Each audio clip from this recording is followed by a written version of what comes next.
So hey guys, today I will show you how to uninstall Visual Studio Code in Windows 11. So at first go to control panel and click to uninstall program. Then click Microsoft Visual Studio Code of right click and uninstall. Here yes button click and here to show you uninstalling the Visual Studio Code. Then OK button. Then successfully remove Visual Studio Code. Now after deleting the Visual Studio Code, go to your PC, Windows C, click to user, click your drive.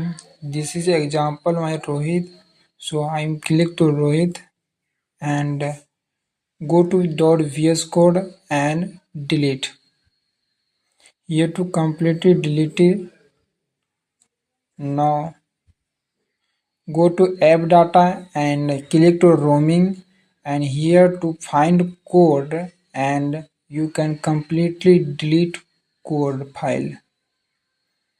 So that's all. This is your completely delete your VS Code. Then you go to